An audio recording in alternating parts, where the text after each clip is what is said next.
তো নমস্কার বন্ধুরা, আনিটেক অভিযান ইউটিউব চ্যানেলে আপনাদের সকলকে আবারও স্বাগত জানাচ্ছি। তো দেখুন বন্ধুরা, আপনারা যদি এখন একটি নতুন স্মার্টফোন পারচেস করতে যান, তাহলে তার হাইলি চান্সেস এটা থাকতে পারে যে সেই ডিভাইসের বাক্সের মধ্যে কোনো ধরনের অ্যাডাপ্টার বা চার্জার থাকবে না।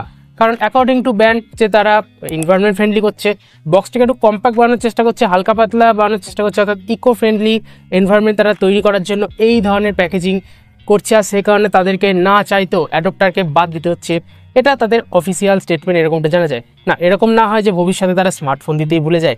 জোকস অ্যাপার্ট, কিন্তু এটা তারা কেন করছে? এটার পেছনে কি কোনো ধরনের বিজনেস স্ট্র্যাটেজি আছে? আর এই যে তারা চার্জার দিচ্ছে না, এবার যদি একটি নতুন ইউজার নতুন স্মার্টফোন পারচেস করে, তাহলে সেই ক্ষেত্রে সে অ্যাডাপ্টার কোথায় পাবে? তাহলে সে থার্ড পার্টি একটি অ্যাডাপ্টার বা চার্জার পারচেস করবে মার্কেট থেকে। তাহলে সেখানে কি তাদের যে স্মার্টফোনের কোনো ধরনের বাজে ইম্প্যাক্ট করবে না, সেটার কি গ্যারান্টি কোম্পানি দিতে পারে?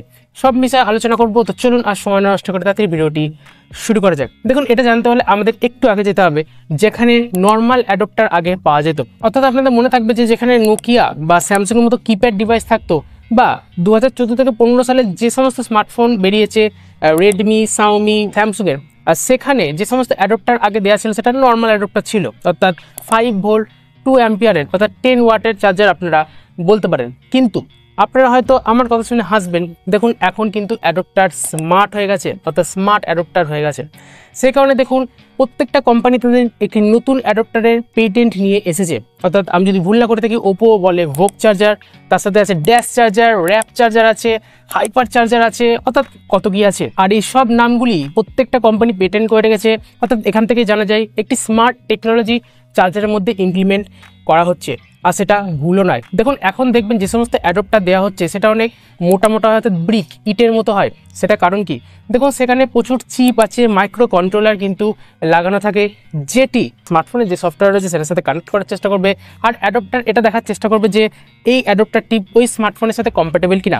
যদি হাইলি কম্প্যাটেবল হয়, তাহলে কিন্তু পুরো ফাস্ট চার্জিং যে অ্যাক্সেসিবিলিটি সেটা কিন্তু আমরা স্মার্টফোনে পেয়ে যাব। কিন্তু আপনি এটাই লক্ষ্য করবেন, যদি আপনি সেই চার্জারটি অন্য কোনো স্মার্টফোনে ব্যবহার করেন, সাপোজ আমি বলছি স্যামসাংয়ের একটি ডিভাইস আছে আর আপনি ওপোর কোনো ভোক চার্জার সেখানে ব্যবহার করার চেষ্টা করছেন, আর তাহলে কিন্তু সেখানে হাইলি চান্সেস আছে যে সেটি ফাস্ট চার্জ নাও হতে পারে। তার সাথে হার্ডওয়্যারও সাপোর্ট করে কিনা সেটাও দেখতে হবে। তো সব মিলিয়ে কিন্তু এটি খুব কমপ্লেক্স একটা জিনিস হয়ে যাচ্ছে, খুব জটিল জিনিস, যেখানে কিন্তু সাধারণ ইউজাররা এত কিছু বোঝে না। তারা জানে যে ফোনকে চার্জ করতে হয়, তাই চার্জ করে। সে কারণে যখন বক্সের মধ্যে চার্জার দেওয়া হয় না, তখন তারা একটি মার্কেটে যায়, একটি নতুন চার্জার পারচেস করে আনে, যেটা হয়তো সেই ডিভাইসটির জন্য কম্প্যাটেবল নাও হতে পারে। দেখা গেল ওর মধ্যে যে মাইক্রো কন্ট্রোলার ব্যবহার করা রয়েছে সেটা হয়তো অন্য ডিভাইসের সাথে কম্প্যাটেবল, কিন্তু ইউজারের কাছে যে ডিভাইস রয়েছে সেটার সাথে কম্প্যাটেবল নাও হতে পারে। এর ফলে ফোনে কোনো বাজে ইম্প্যাক্ট হতে পারে। দেখুন, বেশি যদি সমস্যা হয় তাহলে ফোন ব্লাস্ট হতে পারে। আর যখন সেটি সার্ভিস সেন্টারে নিয়ে যাওয়া হয়, তখন তো ব্র্যান্ড তাদের হাত পা ছেড়ে দেয়। হ্যাঁ, তারা তো বলে যে এটা ফিজিক্যাল ড্যামেজ, তো সেখানে তারা কোনো ধরনের ওয়ারেন্টি সাপোর্টও আপনাদের দেয় না। অর্থাৎ আফটার সেল সার্ভিস যেটা, সেটা কিন্তু খুব বাজে এক্সপিরিয়েন্স প্রত্যেকটা কাস্টমারই রিপোর্ট করেছে। আর এর সাথে টাইপ সি যে কেবিল রয়েছে সেখানেও অনেক সমস্যা থাকতে পারে। আপনারা হয়তো বিশ্বাস করবেন না যে টাইপ সি 100 টাকারও হয়, 1000 টাকারও হয়, 2000 টাকারও হয়। হ্যাঁ, অর্থাৎ 3000, 2000 এরকম প্রচুর দামের টাইপ সি রয়েছে। আপনারা শুনবেন যে বেয়ার্ডেড কেবিল রয়েছে, যেটা ভালো মতো পুরো বাঁধা থাকে বাইরে থেকে, কিন্তু আউটিং লেয়ার দেখলে চলে না, ভেতরে ইনার লেয়ার কি রয়েছে, অর্থাৎ কতটা কপারের লেয়ার দেওয়া রয়েছে, সেটা কতটা কারেন্ট সাপ্লাই করতে যথেষ্ট, সেটা কিন্তু ব্যবহার করা থাকে। অর্থাৎ সেই কারণে কিন্তু আপনার কাছে দাম নেওয়া হয়। তো এটাও হতে পারে যে চার্জার কম্প্যাটেবল, ডিভাইসও কম্প্যাটেবল, কিন্তু মাঝখানে যে টাইপ সি কেবিল রয়েছে সেই কারণে হয়তো চার্জ নাও হতে পারে। তো অনেক কিছু ম্যাটার করে, সেই কারণেই হয়তো চার্জ ঠিকমতো হয় না, আর এর ফলে ডিভাইসের ওপর ভবিষ্যতে ইম্প্যাক্ট করতে পারে, আর ডিভাইস ব্লাস্ট হয়ে যেতে পারে, আর খুব তাড়াতাড়ি ব্যাটারি খারাপও হয়ে যেতে পারে। দেখুন, ব্যাটারির সবথেকে বড় শত্রু হচ্ছে হিট। হ্যাঁ, যে কোনো জিনিস হিট হলে তার পাওয়ার ডিগ্রেডেশন হবে। তো হয়তো অনেকের মাথায় এটা প্রশ্ন আসতে পারে যে ওয়্যারলেসলি চার্জ করব, তাতে কি সমস্যা হতে পারে? দেখুন, ওয়্যারলেসলি যেটা চার্জ করবেন সেখানেও কিন্তু কিছুটা বাধ্যবাধকতা বা কিছুটা নিষেধাজ্ঞা রয়েছে। অর্থাৎ কি, দেখুন, ওয়্যারলেস চার্জার আপনার ফিজিক্যাল চার্জে অর্থাৎ অ্যাডাপ্টারের মতো পুরো স্পিড সাপ্লাই করতে পারবে না। সেখানে কিছুটা বাঁধা দেওয়া হয় ওয়াটকে। তার কারণটা কি? দেখুন, যে কয়েলটি রয়েছে সেটারও একটা সীমাবদ্ধতা রয়েছে, সেটা একটা নির্দিষ্ট ওয়াটেজ পর্যন্ত কারেন্টকে সাপ্লাই করতে পারে। এর থেকে বেশি যদি ওয়াটেজ দেওয়া হয়, তাহলে হয়তো সেই কোয়ালিটি পুড়েও যেতে পারে, অর্থাৎ সেই কোয়ালিটি পড়ার জন্য আপনার ফোনে কোনো ধরনের ক্ষতি হতে পারে আর ফোন ব্লাস্ট হয়ে যেতে পারে। তো সব কথা মাথায় রেখে ওয়্যারলেস যে চার্জার সেটি ভালো, কিন্তু আপনি সেই ধরনের ফাস্ট চার্জার পাবেন না যেটা আপনি নর্মাল যে সমস্ত স্মার্ট অ্যাডাপ্টার আছে সেখানে পেয়ে যাবেন। তাহলে এখানে সমাধান কি?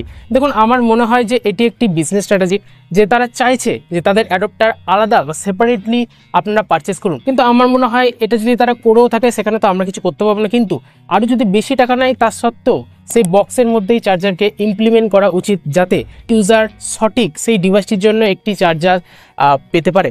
দেখুন, আমার মতে নাথিং এই যে কাস্টমার রিভিউ সেটা ইতিমধ্যে শুনেছে, আর তাদের যে নতুন যে ডিভাইসটি রিসেন্টলি তারা লঞ্চ করেছে CMF Phone 2 সম্ভবত, সেখানে কিন্তু তারা অ্যাডপ্টারকে ইমপ্লিমেন্ট করেছে। ইন্ডিয়ান যে মার্কেট সেটা কিন্তু একটু আলাদা, এটা কিন্তু ব্র্যান্ড এখন বুঝতে পেরেছে, তাই ভবিষ্যতে হয়তো তারা অ্যাডপ্টার দিয়েও দেবে।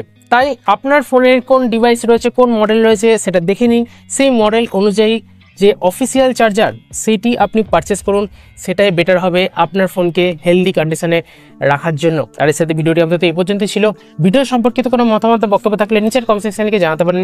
ভিডিওটি যদি ভালো লাগে, ইনফরমেটিভ মনে হয়, তাহলে অবশ্যই লাইক করুন, বন্ধুদের সাথে শেয়ার করতে পারেন, সাবস্ক্রাইব বাটনটাকে প্রেস করে আমাদের এই পরিবারের সদস্য হতে পারেন, আর পাশের বেল আইকনকে হিট করে নোটিফিকেশন অলে সেট করে দিন, যাতে লেটেস্ট ভিডিও সবার আগে আপনার কাছে পৌঁছে যায়। অ্যাজ ওয়েল নিচে ভালো থাকুন, অপরকে ভালো রাখুন, সবসময় আনন্দে থাকুন। টিল দেন দেখা হচ্ছে আবার একটা এরকমই নতুন টপিকের সাথে পরের ভিডিওতে।